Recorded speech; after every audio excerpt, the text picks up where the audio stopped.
Well, this was a surprise. Didn't expect that a new Kanye album in 2025 could actually make me want to listen to it, but he has finally realized that if he's incapable of making music now, he might as well just release his scrap works in the past. Now, I've actually reviewed Donda 2, but the version I listened to was a 1-to-1 copy of the exact version of Donda 2 you find on the stem player, his $200 PMP that turned out to be a complete scam, as the album that came out with the stem player wasn't even finished. There were many songs on the album that weren't mixed all that well, and Kanye sometimes couldn't even bother to finish his own verses. And this indolent behavior of how careless he handled this album would be, as we know now, foreshadowing the artistic downfall of Kanye West as we know it now. And he would go on to further tarnish his discography with Vultures 1 and 2 with Ty Dolla $ign. Not only are these two easily the worst projects in this catalog, but they are strong contenders for the worst albums of 2024. Especially Vultures 2, where Ye has hit a new low by using an AI filter to record his verses on songs like Sky City, Forever, and Field Trip. And it didn't help that time after time he would voluntarily make controversial statements and decisions with his new shtick of going all right and becoming a Nazi. So with Ye's career going down the drain along with the quality of his music, things took a weird twist as Kanye on a random Wednesday would surprise drop Donda 2 with little to no promotion for it. Well, maybe he didn't, I just didn't know because I don't fucking care what this man has to say anymore. But it's here, now available on streaming platforms with a couple of unreleased songs from that same era now available on the album. And I know I've talked about not wanting to hear any more of Kanye's new music, but since this is pre-Vultures Kanye, I'll bite. This album is gonna have no unfinished verses, no bad mixes, and no demo quality like tracks that go nowhere.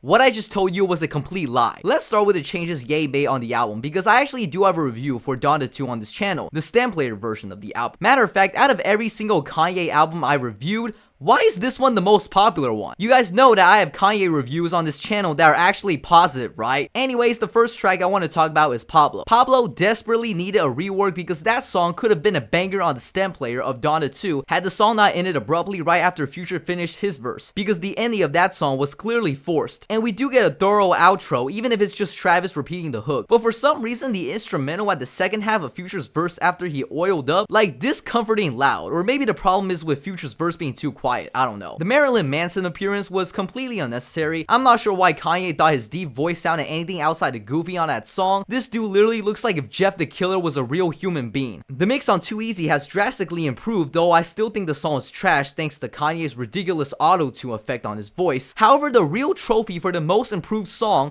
has to go to We Did It. It's actually a good track. The grandiose horns at the back sound great. Baby Keem's intro leads perfectly into the Migos inclusion where Quavo and Offset both deliver their stuff. This song is infinitely better than any of the shit that's on Vultures. Though that line where Ye pays his respect to Virgil, that did not age well. However, despite all my compliments, Donda 2 still sounds unfinished. This album is actually unfinished because while I'm editing this video, Ye has added 2 more tracks that push the number of songs on Donda 2 to be in the 20s. I just don't understand why this man is so apt on releasing albums that aren't even finished. Why the fuck are you releasing an album when it's not even done? And to be honest, I'd rather him not drop Jesse and Susie. They sound like throwaways. There's just 2 of these many low impact filler songs on the album, which I know sounds like a crazy statement. I know some Kanye fans might be confused by my take. Well, actually being a Kanye fan in 2025 is crazy by itself, but it's because most of the tracks off of Donda 2 did not sound like they were improvised at all. Ye simply took those songs from the stem player and uploaded them straight to DSPs without any modifications whatsoever. Keep the Flowers still got that Sonic the Hedgehog ass beat. Get Lost still sounds like a useless, boring interlude while Kanye records his vocals using a paperclip, and he's still a mumble rapper on Happy. Like, just reading his verse alone without his horrendous flow is enough to make me lose brain cells. These are songs that should have gone back to the cutting room floor and stayed there. In fact, I would say a lot of Donda 2 are tracks that either I don't like or just don't care about them all that much. Whether it's the underwhelming Broken Road, the forgettable interlude Lore Lift, which is basically a Vori song, and the horrendous Louis Bag, where Kanye's verse is still incomplete. The hook is annoying and repetitive. You know something's wrong when Ye is literally being out-rapped by Jack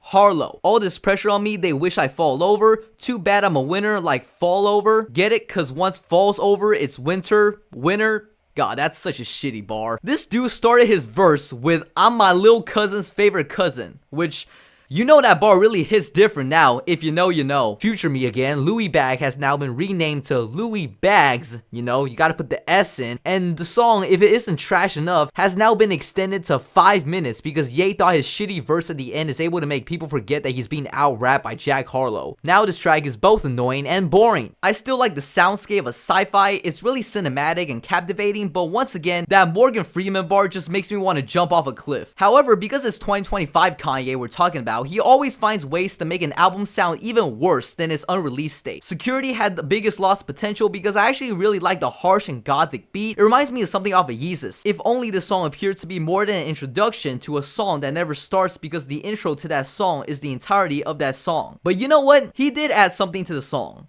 A DJ Academics feature that's absolutely disgusting as he condemns Kim K and Kris Jenner for rightfully leaving Kanye, demanding that they return the kids back to Ye when most people who aren't living in Narnia right now know that you couldn't find a more unfit candidate to be a father for his kids. He took his daughters to a sushi bar where there's nothing but naked women serving them food. This is a man who has publicly endorsed Diddy, someone who has been found guilty of doing unthinkable things to preview Best in Children. There's nothing you could do on that song for me to ever want to revisit it again. Maintenance is a 1-minute track that's filler. Burn Everything is fine as a song by itself, but I really don't get anything from it outside of the fact that the song exists. I do want to talk about Mr. Miyagi for a moment because this track is surprisingly awful. Like, I heard the leaks years ago, but I don't recall it sounding this bad. Why is it this bad? I get bunny bum, I don't bum DD bum, I don't want to dumb, before I jump I go wagwan, we gon' run it up, I'm from bum. Like, what the fuck is this? Not to mention the weird alien baby pitched up noises that occur each time after Kanye spits out a bar. What the fuck is this shit? And this is the worst Playboi Carti feature I've heard, period. It doesn't even sound like Carti. His voice is so processed it sounds gross. Pretty much the only quote-unquote good addition to the album, if you could even call it, is 530. And that was a track I shitted off of Vultures 2 thanks to its embarrassing half-baked second part. This version of 530 only has the first part, which